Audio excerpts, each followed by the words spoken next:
നമ്മൾ March മാസത്തിലേക്ക് March ചെയ്യാൻ പോവാണ്, പരീക്ഷ ചൂടിലേക്ക് സ്ട്രെസ്സിലേക്ക് മാർച്ച് ചെയ്യാൻ പോവാണ്. ദൈവമേ, ഓൾ പാസ് എന്ന് പറയുന്ന സാധനമൊക്കെ എടുത്ത് കളഞ്ഞല്ലോ അല്ലേ. അപ്പം അതിൻ്റേതായിട്ടുള്ള ഒരു ടെൻഷൻ ഇല്ലാതില്ല പാരൻസിന്. ക്ലബ് FM 104.8 ഇത് അച്ചു. എന്തായാലും പബ്ലിക് എക്സാംസ് തിങ്കളാഴ്ച മുതൽ തുടങ്ങുകയാണ്. അപ്പോൾ കുട്ടികൾ അനുഭവിക്കുന്ന പ്രശ്നങ്ങൾ, പാരൻസ് അനുഭവിക്കുന്ന പ്രശ്നങ്ങൾ, ഇതിനെ എങ്ങനെയൊക്കെ നേരിടാം എന്നൊക്കെ പറഞ്ഞുതരാൻ നമ്മുടെ കൂടെ ഡോക്ടർ മിലു മെറിയ ആൻഡോ ഉണ്ട്. Associate professor in psychology, Prajyoti Niketan college Puthukkad. അതേപോലെ തന്നെ ക്ലിനിക്കൽ സൈക്കോളജിസ്റ്റ് ആണ്.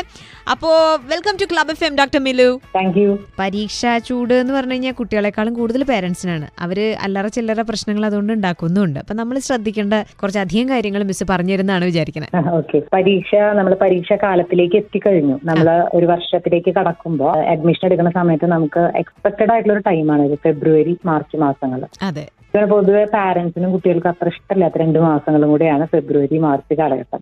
കാരണം പരീക്ഷ ഒരു എൻഡ് എക്സാം എന്നുള്ള രീതിയിൽ എല്ലാവരും കടന്നു പോകേണ്ട ഒരു സമയം. നമ്മൾ ഓർക്കേണ്ട ചില കാര്യങ്ങളുണ്ട്, കുട്ടികളും മാതാപിതാക്കളും എനിക്ക് തോന്നുന്നു, ഒപ്പം ടീച്ചേഴ്സും. ഒരു കാര്യം എന്നുള്ളത്, പ്രധാനപ്പെട്ട കാര്യം, പരീക്ഷ എന്ന് പറയുന്നത് ഒരു പരീക്ഷണമല്ല ജീവിതത്തിൽ എന്നുള്ളത് ആദ്യം ഓർത്താൽ നല്ലതായിരിക്കും തോന്നുന്നു. നമ്മുടെ അറിവില്ലായ്മയെ പരീക്ഷിക്കാനുള്ളതല്ല പരീക്ഷകൾ എന്ന് മനസ്സിലാക്കിയാൽ വളരെ നല്ലതാണ്. ചെറിയ രീതിയിലുള്ള ഉത്കണ്ഠകളൊക്കെ നമുക്ക് പഠനങ്ങൾ പറയണത് ചെറിയ രീതിയിലുള്ള ഉത്കണ്ഠകള് മനസ്സിനെയും ശരീരത്തിനെയൊക്കെ നമ്മൾ എന്തെങ്കിലും ഒരു ഗോളിന് സജ്ജമാക്കാൻ സഹായിക്കുന്നതാണ്. അപ്പൊ അതുകൊണ്ട് തന്നെ ചെറിയ ഉത്കണ്ഠകളും ആകുലതകളൊക്കെ നമുക്ക് നല്ലതാണ്. പക്ഷെ അത് അധികമായാൽ നമ്മൾ ശ്രദ്ധിക്കണം. കാരണം അതിനെന്തെങ്കിലും കാരണങ്ങൾ കാണും. എല്ലാവർക്കും ഉണ്ടാവുന്നില്ല, വളരെ കുറച്ച് വിഭാഗം കുട്ടികൾക്കാണ് അതിര് കടന്ന ഉത്കണ്ഠകൾ ഉണ്ടാകുന്നത്. അപ്പൊ അതങ്ങനെയാണെങ്കിൽ അത് കൈകാര്യം ചെയ്യപ്പെടേണ്ടതാണ്. ഈ അതിര് കടന്ന ഉത്കണ്ഠ എന്ന് നമ്മൾ പറയുമല്ലോ. അപ്പൊ ഇപ്പൊ സത്യം പറഞ്ഞു കഴിഞ്ഞാൽ ആൾക്കാർക്ക് ഏതാ നോർമൽ ഏതാ അബ്നോർമൽ എന്ന് തിരിച്ചറിയാൻ പാടില്ലാത്തൊരവസ്ഥ ഉണ്ടോന്ന് എനിക്ക് ഇടയ്ക്ക് തോന്നിയിട്ടുണ്ട്. അപ്പൊ ഈ അതിര് എന്ന് പറയുന്നത് എവിടം വരെ പോവാം, അല്ലെങ്കിൽ ഏത് കഴിഞ്ഞാലാണ് നമ്മളൊന്ന് കെയർഫുൾ ആവേണ്ടത്? നമ്മള് പഠിക്കുന്ന ഒരു കുട്ടിയെ സംബന്ധിച്ചിടത്തോളം പരീക്ഷ എടുത്ത് കഴിയുമ്പോൾ ഉണ്ടാകുന്ന ചിലർക്ക് വന്ന് റിപ്പോർട്ട് ചെയ്യാറുണ്ട്. അവർ എനിക്ക് പഠിക്കുന്നതൊന്നും ശ്രദ്ധിക്കാൻ പറ്റുന്നില്ല, ഞാൻ തോറ്റു പോവോ എന്നുള്ള ചിന്ത കാരണം എനിക്ക് മുന്നോട്ട് പഠിക്കാൻ പറ്റുന്നില്ല, പഠിക്കുന്നതൊന്നും തലയിൽ കയറുന്നില്ല. അതുപോലെ തന്നെ എനിക്ക് ഉറങ്ങാൻ പറ്റുന്നില്ല, എനിക്ക് മറ്റുള്ളവരിലേക്ക് ഫോക്കസ് ചെയ്യാൻ പറ്റുന്നില്ല. പഠിക്കാനിരിക്കുമ്പോൾ തന്നെ എനിക്ക് അത് കൃത്യമായിട്ട് മുന്നോട്ട് കൊണ്ടുപോകാൻ പോകുന്നില്ല. മാത്രമല്ല, എന്തോ വലിയൊരു കാര്യം സംഭവിക്കാൻ പോകുന്ന പോലുള്ള ഒരു ഭീതിയും ഭയപ്പാടും ഒക്കെ ഉണ്ടാവുന്നു. അത് ശരീരത്തെ ബാധിക്കുന്നു, മനസ്സിനെ ബാധിക്കുന്നു എന്നൊക്കെ പറയാറുണ്ട് കുട്ടികൾ. അവസാനം പരീക്ഷ എന്തായാലും മോശമായിരിക്കും, അപ്പൊ ഇനി ജീവിച്ചിരുന്നിട്ട് കാര്യമുണ്ടോ എന്നൊക്കെ ചോദിക്കുന്ന കുട്ടികളുണ്ട്. അതിര് കടന്ന ഒരു ഉത്കണ്ഠ അല്ലെങ്കിൽ പേടി എന്നൊക്കെ പറയുന്നത് ഇത്തരം സാധാരണ വെർബലൈസേഷനിൽ നമുക്ക് മനസ്സിലാക്കാം. പിന്നെ അതുപോലെ തന്നെ നമുക്ക് മനസ്സിലാക്കുന്ന ഒരു കാര്യം എന്ന് വെച്ചാൽ ഓരോ കുട്ടികളും എല്ലാവരും വ്യത്യസ്തരായിട്ടുള്ള കുട്ടികളാണ്. ഒരു കുട്ടിയെ പോലെ വേറൊരു കുട്ടിക്ക് ഒരു സജഷനൊന്നും നമുക്ക് പറഞ്ഞു കൊടുക്കാൻ പറ്റില്ല. പക്ഷെ കോമൺ ആയിട്ട് ചില കാര്യങ്ങൾ നമുക്ക് ശ്രദ്ധിക്കാം. ഈ സമയത്ത് പാരന്റ്സും കുട്ടികളും അധ്യാപകരും ഒറ്റക്കെട്ടായിട്ടിരിക്കേണ്ട സമയമാണെന്നാണ് ഞാൻ മനസ്സിലാക്കുന്നത്. അധ്യാപിക എന്നുള്ള നിലയ്ക്കും കുട്ടികളുടെ ഇത്തരം പ്രശ്നങ്ങൾ കാണുന്ന ഒരു വ്യക്തി എന്നുള്ള നിലയ്ക്കും പിന്നെ മോർ ഓവർ ഒരു അമ്മ എന്നുള്ള നിലയ്ക്ക് ഞാൻ മനസ്സിലാക്കിയിട്ടുള്ള ഒരു പാഠം, ഈ പരീക്ഷാ കാലഘട്ടം എന്നുള്ളത് എല്ലാവരും കൂടെ ഒരു പരീക്ഷണ കാലഘട്ടം ആക്കാതെ അത് കൂട്ടായ ഒരു ശ്രമത്തിന്റെ ഫലമാണെങ്കിൽ നമുക്കിത് മറികടക്കാൻ എളുപ്പമാണ്. കുട്ടികളുടെ പരീക്ഷയെ ഫേസ് ചെയ്യുന്ന അച്ഛനമ്മമാര് നിർബന്ധമായും കേട്ടിരിക്കേണ്ട കുറച്ച് കാര്യങ്ങളാണ് ഇനി നമ്മൾ കേൾക്കാൻ പോകുന്നത് ക്ലബ് FM 104.8 സ്റ്റേ ട്യൂൺ. പരീക്ഷാ ചൂട് സത്യത്തിൽ ഇത് കുട്ടികൾക്ക് ഉണ്ടോ? ഇത് കുട്ടികളിൽ പാരൻസ് ഇൻഡ്യൂസ് ചെയ്യുന്നതാണോ, ടീച്ചേഴ്സ് ഇൻഡ്യൂസ് ചെയ്യുന്നതാണോ എന്നൊക്കെ പലപ്പോഴും നമുക്ക് തോന്നിയിട്ടുണ്ട് ഇല്ലേ? ക്ലബ് FM 104.8 ഇത് അച്ചു എന്ന ക്ലോസ് കൂട്ടുകാരിയാണ് ടൺ കണക്കിന് ഫണ്ടുമായി. എപ്പോഴും കണ്ടുവരുന്ന മറ്റൊരു കാര്യമുണ്ട്, പരീക്ഷാകാലം ആകുമ്പോൾ അമ്മമാർ ലീവ് എടുത്തിരിക്കുന്നു, പഠിപ്പിക്കുന്നു, അതിൻ്റെ ഇടയിൽ അമ്മമാർ ഹോസ്പിറ്റലൈസ് ആവുന്നു, പ്രഷർ കുറയുന്നു, കൂടുന്നു. അപ്പോൾ പേരൻസിൻ്റെ അടുത്ത് പറയാനുള്ള ചില കാര്യങ്ങളുമായിട്ട് നമ്മുടെ കൂടെ ക്ലിനിക്കൽ സൈക്കോളജിസ്റ്റ്, അതുപോലെ തന്നെ associate professor in psychology from Prajyoti Niketan college Puthukkad, doctor Milu Maria Anto ഉണ്ട്. Doctor please. ഒരു കൂട്ടം പാരന്റ്സ് വിചാരിക്കുന്നത് എന്നെ പോലെ തന്നെ വലിയ ആളാവണം, ചിലർ വിചാരിക്കുന്നത് എന്നെക്കാളും വലുതാവണം എന്നൊക്കെയുള്ള ചിന്തകളാണ്. ചിന്തകളെല്ലാം നല്ലതാ, ആഗ്രഹങ്ങളും നല്ലതാ. പക്ഷെ നമ്മൾ കുട്ടിയുടെ സാഹചര്യവും കുട്ടിയുടെ ബുദ്ധിശക്തിയും കുട്ടിയുടെ പഠിക്കാനുള്ള എബിലിറ്റിയും ഫ്ലെക്സിബിലിറ്റിയും എല്ലാം ഒന്ന് മനസ്സിലാക്കിയിരിക്കേണ്ടത് നല്ലതാ. പക്ഷെ അതിന് പകരം പാരന്റ്സ് അവരുടെ പേഴ്സണാലിറ്റിയും അവരുടെ ആങ്സൈറ്റികളും അവരുടെ ഉത്കണ്ഠകളും പലപ്പോഴും ഈ പഠനത്തിൽ കൊണ്ടുവെക്കാറുണ്ട്. അപ്പൊ പറയുന്നതിൽ പല കാര്യങ്ങളും പാരന്റ്സ് എന്റെ അടുത്ത് എന്ന് പറയുന്ന പല കംപ്ലൈന്റുകളും ശരിയാ. കുട്ടി കിടന്ന് ഉറങ്ങുന്നു, ഒരു താല്പര്യവും കാണിക്കുന്നില്ല, മൊബൈലിൽ കളിച്ചുകൊണ്ടിരിക്കുകയാണ്, പരീക്ഷ തൊട്ടടുത്തെത്തി എന്നിട്ടും മൊബൈലിൽ കളിച്ചുകൊണ്ടിരിക്കുന്നു, ചാറ്റ് ചെയ്തുകൊണ്ടിരിക്കുന്നു, അലസമായിട്ടിരിക്കുന്നു. കാര്യം ശരി, അമ്മ എന്നുള്ള രീതിയിൽ അച്ഛൻ എന്നുള്ള രീതിയിൽ കണ്ട ആർക്കാണെങ്കിലും ബുദ്ധിമുട്ടുണ്ടാവും. പക്ഷെ ഇതിന്റെ പിറകിൽ ഈ മോട്ടിവേഷൻ ഇല്ലായ്മ, പഠനത്തിനോട് താല്പര്യമില്ലായ്മ, അവസാന കാലഘട്ടങ്ങളിൽ ഇത്തരത്തിലുള്ള ഉഴപ്പലുകൾക്കൊക്കെ കാരണങ്ങൾ വ്യത്യസ്തമായിട്ടുണ്ടാവുമല്ലോ. അപ്പൊ അതൊന്ന് ഇരുന്ന് ശ്രദ്ധിച്ച് അവരെ കേൾക്കുക, ഉപദേശങ്ങൾ കൊണ്ട് മാറ്റുക. ആ സമയത്ത് നമ്മൾ വലിയ ഉപദേശികളായി കഴിഞ്ഞാൽ ഒരുപക്ഷെ അത് അത്രയും എഫക്റ്റീവ് ആയിക്കൊള്ളുന്നില്ല. അവരെ കേൾക്കുക, ഒബ്സർവ് ചെയ്യുക, ആവശ്യമുള്ള എന്താന്ന് വെച്ചാൽ അതിനുള്ള ചെറിയ സഹായങ്ങൾ ചെയ്തു കൊടുക്കുക. ഇതൊക്കെ നമുക്ക് ചെയ്യാം. അതല്ലാതെ അവസാന നിമിഷത്തില് ഒരുപാട് ആൻസൈറ്റികൾ ആ സിറ്റുവേഷനിൽ പാരന്റ്സിന്റെയും കൂടെ കൊണ്ട് ഇൻവെസ്റ്റ് ചെയ്ത് കഴിഞ്ഞാൽ സിറ്റുവേഷൻ വളരെ മോശമാകാനുള്ള സാധ്യതയുണ്ട്. ഇപ്പം മിസ്സിന്റെ അടുത്ത് പല തരത്തിലുള്ള ആളുകളും വരുന്നുണ്ടാവുമല്ലോ. അപ്പോൾ ഇവർ ഏറ്റവും കൂടുതൽ ഇപ്പൊ എക്സാം സമയത്ത് ഇന്നത്തെ കാലഘട്ടത്തിൽ മൊബൈൽ ഫോൺ ആണോ പലപ്പോഴും വില്ലനായിട്ട് വരാറുള്ളത്? എന്താണ് പൊതുവെ നമ്മൾ കണ്ടിട്ടുള്ള ഒരു പ്രവണത എന്ന് വെച്ചാൽ ഇപ്പൊ കോവിഡിന് ശേഷം എല്ലാവർക്കും, അത് കുട്ടികൾക്ക് മാത്രമല്ല, ചെറിയ കുട്ടി മുതൽ എനിക്ക് തോന്നുന്നു പ്രായമായ വ്യക്തികൾ വരെ പറയുന്ന ഒരു കംപ്ലൈന്റ് ആണ്. ശ്രദ്ധ കേന്ദ്രീകരിക്കാനുള്ള ബുദ്ധിമുട്ട് വളരെ കൂടുതലാണ്. വളരെ ഷോർട്ട് സ്പാനിൽ മാത്രം എല്ലാവർക്കും ശ്രദ്ധ കേന്ദ്രീകരിക്കാനായിട്ട് പറ്റുന്നുള്ളൂ. അപ്പൊ നമുക്കൊരു ലക്ഷ്യത്തിലേക്ക് കൺസിസ്റ്റന്റ് ആയിട്ട് നമ്മുടെ ബുദ്ധിയും ബോധമൊക്കെ ഫോക്കസ് ചെയ്ത് പോകാനുള്ള ഒരു വലിയ ഒരു ശരിക്കും പറഞ്ഞ ഒരു ചാലഞ്ച് മുമ്പിലുണ്ട് എല്ലാവർക്കും. അതാണ് ഒരു വലിയ പ്രശ്നമായിട്ട് പറയുന്നത്. അപ്പൊ അതിനെ ചിലപ്പോൾ നമുക്ക് കാണുമ്പോൾ അത് താല്പര്യമില്ലായ്മയായിട്ടോ ഗോൾ ഓറിയന്റേഷൻ ഇല്ലാണ്ടൊക്കെ ആയിട്ട് നമുക്ക് കാണാം. പിന്നെ അതിന്റെ കൂടെ വന്നിട്ടുള്ള ഒരു പ്രശ്നം തന്നെയാണ്, നമുക്ക് കോവിഡിന് ശേഷമാണല്ലോ മൊബൈലിന്റെ ഉപയോഗം നന്നായിട്ട് കൂടിയിട്ടുള്ളത്.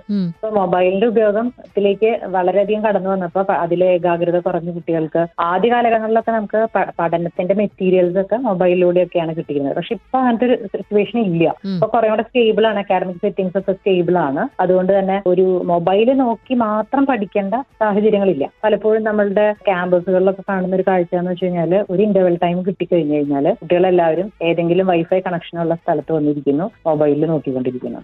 ഒരു സെക്കൻഡ് പോലും പുറത്തോട്ട് നോക്കുകയോ ചുറ്റുപാടും കടന്നു പോകുന്ന വ്യക്തികൾ ആരാന്ന് നോക്കുകയോ ഒന്നും ചെയ്യുന്നില്ല. അവര് കൂടുതൽ അതിനകത്ത് വളരെയധികം ഇൻവോൾവ് ഗെയിംസ് ആയിരിക്കാം, റീൽസ് ആയിരിക്കാം. ഇത് ഇങ്ങനെയുള്ള പ്രശ്നങ്ങൾ പഠനത്തിനെ ശരിയായ രീതിയിൽ ബാധിച്ചിട്ടുണ്ട്. പാരന്റ്സ് പറയുന്ന ഒരു കംപ്ലൈന്റ് എന്ന് പറഞ്ഞു കഴിഞ്ഞാൽ ഗോൾ ഓറിയന്റേഷൻ ഇല്ല എന്നുള്ളതും, ഒരെണ്ണത്തിൽ ഭയങ്കര ബോറടിയാണ് അവർ റിപ്പോർട്ട് ചെയ്യണതെന്നും, മൂന്നാമത്തെ അല്ലെങ്കിൽ ഇതിനോട് ഈക്വൽ ആയിട്ട് കുറച്ച് ചിലപ്പോൾ ഇതിനാണ് മുകളിലായിട്ട് നിൽക്കാവുന്ന ഒരു സംഭവം തന്നെയാണ് മൊബൈലിന്റെ ഉപയോഗം. എന്തായാലും മൊബൈൽ ഫോൺ മാറ്റി നിർത്തിയിട്ടുള്ള ഒരു കളിയില്ല നമുക്ക്. Stay tune. ഇത് ക്ലബ് FM 104.8. കളിക്കേണ്ട സമയമല്ല, പഠിക്കേണ്ട സമയമാണെന്ന് ഓർമ്മിപ്പിക്കുന്നു. എന്ത് തന്നെ പറഞ്ഞാൽ അതങ്ങനെ സംഭവിക്കുകയാണ് നമ്മുടെ പരീക്ഷാകാലം. ക്ലബ് FM 104.8 ഇത് അച്ചുവാണ്. ടൺ കണക്കിന് ഫണ്ടും ടൺ കണക്കിന് മ്യൂസിക്കുമായി. അപ്പോൾ ഇനി നന്നായിട്ട് പഠിക്കാനുള്ള ടിപ്സും ട്രിക്സും ഒക്കെ നമുക്കൊന്ന് ചോദിക്കാം. നമ്മുടെ കൂടെ ഒരു അധ്യാപികയും അതുപോലെ തന്നെ ക്ലിനിക്കൽ സൈക്കോളജിസ്റ്റും കൂടിയായിട്ടുള്ള ഡോക്ടർ മിലു മറിയ ആന്റോ ആണുള്ളത്. മിസ്സേ, നമുക്ക് പഠനം എന്ന് പറയുമ്പോൾ നമുക്ക് രണ്ടു തരത്തിൽ പഠിക്കാം. ഒന്ന് ഇഷ്ടമില്ലാതെ ബുദ്ധിമുട്ടി കഷ്ടപ്പെട്ട് പഠിക്കാം. അതല്ലെങ്കിൽ ഇഷ്ടത്തോടെ നമ്മുടെ സാഹചര്യത്തിനെ ലഘൂകരിച്ച് കുറച്ച് സന്തോഷമായിട്ടും പഠിക്കാം. രണ്ടിന് രണ്ട് ഇഫക്റ്റ് ആണ് ബ്രെയിനിൽ എന്നാണ് പഠനങ്ങൾ പറയുന്നത്. നമ്മൾ സന്തോഷത്തോടെ ഒരു കാര്യം ചെയ്യുന്നതും ഇഷ്ടമില്ലാണ്ട് ഒരു കാര്യം ചെയ്യുന്നതും തമ്മിൽ അതിന്റെ മെമ്മറിക്കൊക്കെ വളരെ വ്യത്യാസമില്ല. സാധാരണ അപ്പൊ അതുപോലെ തന്നെയാണ് പഠനത്തിലും. അപ്പൊ പഠനം എങ്ങനെയാ രസമാക്കുക, അതൊന്നും ഇഷ്ടമുള്ള കാര്യമല്ല എന്നൊക്കെ കുട്ടികൾ ചോദിക്കാം. പക്ഷെ നമ്മളിപ്പോ ഒരു പഠിക്കുന്ന കാര്യത്തിൽ എന്തെങ്കിലും ഒരു ഇൻട്രസ്റ്റിംഗ് ആയിട്ടുള്ള കണ്ടന്റുകൾ ആഡ് ചെയ്തിട്ട് പഠിക്കാൻ ശ്രമിക്കാം. പിന്നെ ഞാൻ എപ്പോഴും ശ്രദ്ധിച്ചിട്ടുള്ള ഒരു കാര്യം എന്ന് വെച്ചാൽ പല വ്യക്തികൾക്കും നമുക്ക് 5 പഞ്ചേന്ദ്രിയങ്ങൾ, പഞ്ചേന്ദ്രിയങ്ങളുണ്ടല്ലോ, നമ്മുടെ 5 പഞ്ചേന്ദ്രിയങ്ങൾ. അതില് നമുക്ക് ചിലർക്ക് വിഷ്വൽ ആയിട്ടുള്ള സെൻസ് ഓർഗൻസ് ആയിരിക്കും ഷാർപ്പ് ആയിട്ടുള്ളത്. ചിലർക്ക് ഓഡിറ്ററി ആണ്, മെമ്മറിക്കൊക്കെ ഏറ്റവും സഹായിക്കുന്നത്. ഇനി അതിന്റെ കൂട്ടത്തിൽ നമ്മൾ ടാക്ടൈൽ, കൈനസ്തെറ്റിക് ആയിട്ടുള്ള മെമ്മറീസും ഒക്കെ ആഡ് ചെയ്ത് വരും.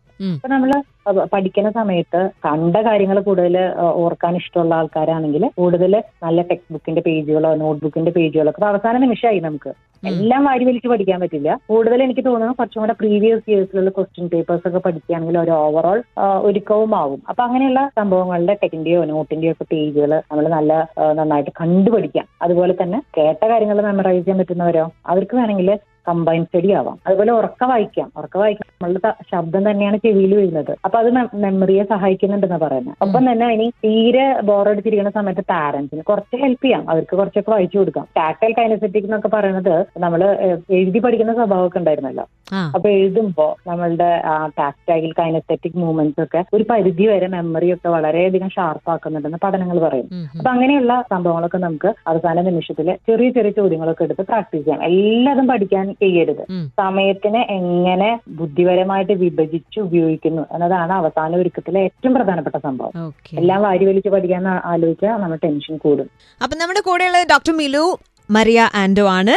ഒരു അധ്യാപിക കൂടിയാണ്, ക്ലിനിക്കൽ സൈക്കോളജിസ്റ്റുമാണ്.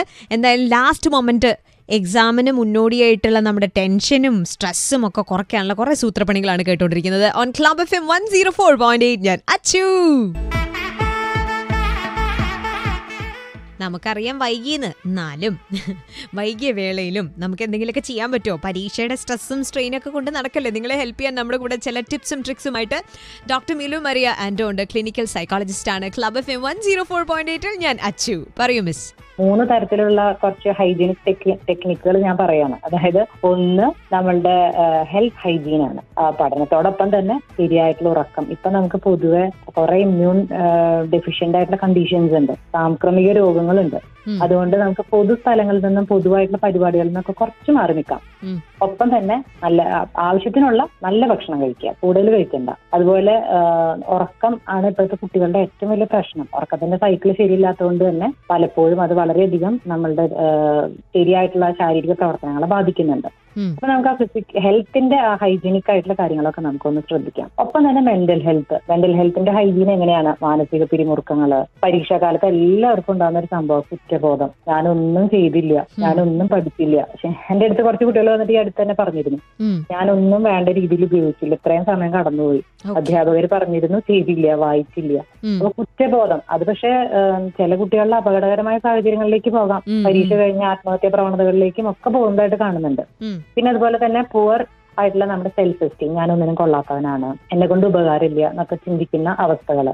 അതുപോലെ പരാജയ ഭീതികള്. ഇനി ഞാൻ പരീക്ഷ എഴുതിയാൽ ഞാൻ എന്തായാലും തോറ്റിരിക്കും. അപ്പൊ എനിക്ക് നല്ല പഠിക്കുന്ന ഒരു കുട്ടി ഉണ്ടായിരുന്നു. ആ കുട്ടി എന്ന് വെച്ചാല് ടോപ്പർ ആവാനായിട്ട് ഉള്ള ക്വാളിറ്റി ഉള്ള ഒരു കൊച്ചാ. പക്ഷെ കൊച്ചു പഠിക്കാനിരുന്നു കഴിഞ്ഞാൽ ഉടനെ തന്നെ തലയിൽ ഇങ്ങനെ ചിന്ത വന്നുകൊണ്ടിരിക്കുകയാണ്. അതായത് ഞാൻ പഠിച്ചാൽ ഞാൻ തോറ്റു പോവുള്ളൂ, പരീക്ഷ എഴുതിയേ തോറ്റു പോവുള്ളൂ എന്നുള്ളത്. അപ്പൊ അങ്ങനെയുള്ള ഇതിൽ നിന്ന് മാറി നിൽക്കൂ എന്ന് പറഞ്ഞാൽ എളുപ്പമാണ്. പക്ഷെ അത് നമ്മുടെ കയ്യിൽ അത് ഒതുങ്ങുന്ന കാര്യമില്ലെങ്കിൽ നമുക്ക് ആവശ്യമെങ്കിൽ മാനസിക വിദഗ്ധരുടെ ഒരു ഉപദേശം കൂടെ തേടാവുന്നതാണ്. പിന്നെ അതുപോലെ തന്നെ ഡിജിറ്റൽ ഹൈജീൻ, ഇപ്പൊ നേരത്തെ ചോദിച്ചല്ലോ, അതിലെന്ന് വെച്ചാല് നമുക്ക് പഠനം, ഡിജിറ്റൽ ടൈം അങ്ങനെയുള്ള സമയങ്ങളൊക്കെ ഒന്ന് ക്രമീകരിക്കുക.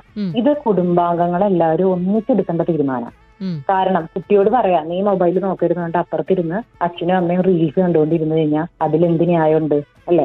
എല്ലാ കുടുംബത്തിലും സംഭവിക്കുന്ന ചില പിള്ളേർ എന്നോട് പറയുമായിരുന്നു, അവര് പറയാണ്, ഞാൻ കാണുന്നതിനേക്കാളും കൂടുതൽ മാഡം അമ്മയും അച്ഛനാണ് റീൽസ് കണ്ടുകൊണ്ടിരിക്കുന്നത് എന്ന് പറയുന്നു. അപ്പൊ കുട്ടികളോട് നമ്മൾ ഒരു തരത്തിൽ സംസാരിക്കുകയും നമ്മുടെ ബിഹേവിയർ മാറ്റാതിരിക്കുകയും ചെയ്യുന്നത് ശരിയല്ല. അപ്പൊ നമുക്ക് കുടുംബാംഗങ്ങൾക്ക് എല്ലാവർക്കും ഒരുമിച്ച് ഡിജിറ്റൽ ഹൈജീൻ എന്നുള്ള ഒരു സംഭവം ഇംപ്ലിമെന്റ് ചെയ്യാം. അതായത് ഇത്ര സമയം ആയിക്കഴിഞ്ഞാൽ എല്ലാവരുടെ മൊബൈൽ ഫോൺസ് മാറ്റി വെക്കുന്നു. അതിനൊരു കസ്റ്റോഡിയൻ ഉണ്ടാവാം. അത് ചിലപ്പോൾ അമ്മയായിരിക്കാം, അച്ഛനായിരിക്കാം. തല്ലുകൂടിയിട്ട് ചെയ്തിട്ട് കാര്യമില്ല. അത് ഒരു പ്ലാനിന്റെ അടിസ്ഥാനത്തിൽ ഒരു കസ്റ്റോഡിയൻ. അത് കഴിഞ്ഞ് പഠനം കഴിയുമ്പോൾ കുറച്ചു നേരം ഉപയോഗിക്കാം. പക്ഷെ ഇപ്പോഴത്തെ പഠനങ്ങൾ പറയുന്നത് നമ്മളുടെ ന്യൂറോ ട്രാൻസ്മിറ്റേഴ്സ്, ഇങ്ങനെയുള്ള റീൽസും അങ്ങനെയുള്ള സംഭവങ്ങളൊക്കെ കണ്ടുകൊണ്ടിരിക്കുമ്പോൾ കൂടുതൽ ന്യൂറോ ട്രാൻസ്മിറ്റർ ഇറഗുലാരിറ്റീസ് ഉണ്ടാവാണ്. അത് സ്വാഭാവികമായിട്ട് ഡിപ്രഷനിലേക്കോ മറ്റു തരത്തിലുള്ള മാനസിക വൈകല്യങ്ങളിലേക്ക് നയിക്കുന്നുണ്ട്. അപ്പൊ നമ്മൾ തന്നെ ആലോചിക്കുക, പഠന സമയത്ത് നമുക്ക് ഈ പറഞ്ഞ മൊബൈൽ ഫോണിന്റെ ആവശ്യമുണ്ടോ എന്നുള്ളത്. ഓക്കെ, നമ്മൾ കണ്ടിട്ടുണ്ട് പരീക്ഷ കഴിഞ്ഞ് വന്നു കഴിഞ്ഞാൽ പാരൻസിൻ്റെ വക നീ ഏതൊക്കെ എഴുതി, ഇത് എഴുതിയോ അത് എഴുതിയോ എന്ന് വെച്ചിട്ട് ശരിക്കും രണ്ടാമത് ആ ഒരു പരീക്ഷ വീട്ടിൽ തന്നെ നമുക്ക് അറ്റൻഡ് ചെയ്യേണ്ടി വരുന്ന ഒരു അവസ്ഥ ഉണ്ടാവാറുണ്ട്. ഇത് നല്ലതാണോ അല്ല ഇത് ദോഷം ചെയ്യോ? ശരിക്കും പറഞ്ഞ പരീക്ഷകൾ കുട്ടികൾ കണ്ടിന്യൂസ് ആയിട്ട് എഴുതിക്കൊണ്ടിരിക്കുകയല്ലേ. ആ സമയത്ത് പാരന്റ്സ് ഒരു പരീക്ഷാ ഹാളിൽ നടന്ന, നേരത്തെ പറഞ്ഞ പോലെ തന്നെയുള്ള പരീക്ഷാ ഹാളിൽ നിന്ന് ഒരു ട്രോമ കഴിഞ്ഞിട്ടാണ് വരുന്നത്. ഈ ട്രോമനെ റീക്രിയേറ്റ് ചെയ്തിട്ട് ആ മൂഡിൽ കണ്ടിന്യൂ ചെയ്ത് അടുത്ത പരീക്ഷയ്ക്ക് എങ്ങനെ കുട്ടി പഠിക്കും അല്ലെ? അങ്ങനെ ആ ചോദ്യം ചോദിച്ചുകൊണ്ട് നമ്മുടെ ഉത്തരപേപ്പറിൽ ഒന്നും മാറാൻ പോകുന്നില്ല. അപ്പൊ അതുകൊണ്ട് പാരന്റ്സിന് എനിക്ക് തോന്നുന്നു ബെറ്റർ അവര് ഇനിയിപ്പോ ആ കുട്ടി ചിലപ്പോൾ ഒരു മിസ്റ്റേക്ക് ഐഡന്റിഫൈ ചെയ്ത് വന്നിട്ടുണ്ടാവും. സാരമില്ല, കുഴപ്പമില്ല, നമുക്ക് അടുത്ത പരീക്ഷയ്ക്ക് ശരിയാക്കാം എന്നൊക്കെ ഉള്ള എന്റെ പാരന്റ്സ് അങ്ങനെ പറയണത് എനിക്ക് ഓർമ്മയുണ്ട്. അപ്പൊ എനിക്ക് ഭയങ്കര ആത്മവിശ്വാസമാണ്. കാരണം അടുത്ത പ്രാവശ്യം നമുക്ക് ശരിയാക്കിയാൽ മതി, കുഴപ്പമൊന്നുമില്ല, അടുത്ത എക്സാമിന് അത് കോമ്പൻസേറ്റ് ചെയ്യാം. അടുത്ത വിഷയങ്ങൾ വരുന്നുണ്ടല്ലോ അതിലൊക്കെ കോമ്പൻസേറ്റ് ചെയ്ത് എടുക്കാം. അതല്ലാതെ അതിലവിടെ അവസാനിക്കുന്നില്ല എന്നുള്ള ഒരു ഫീലും കിട്ടും. അടുത്ത് തന്നെ നമ്മുടെ മാനസികമായിട്ട് ഒരുങ്ങിയിരിക്കാൻ പറ്റും. അപ്പൊ പാരന്റ്സ് എനിക്ക് തോന്നുന്നു അത്തരം പ്രവണതകൾ ഇപ്പോഴും ഉണ്ട് എന്നുള്ളതാണ് ദുഃഖകരമായിട്ടുള്ള അവസ്ഥ. ഈ ജനറേഷനിലും അങ്ങനെ പാരന്റ്സ് ചെയ്തുകൊണ്ടിരിക്കുന്നുണ്ട്. അപ്പൊ പരീക്ഷ കഴിഞ്ഞ് വരുന്ന കുട്ടിക്ക് നല്ലൊരു ആക്സെപ്റ്റബിൾ ആയിട്ടുള്ള ഒരു അറ്റ്മോസ്ഫിയർ കൊടുക്കുക. വന്ന് കയറാൻ തോന്നണം വീട്ടില്.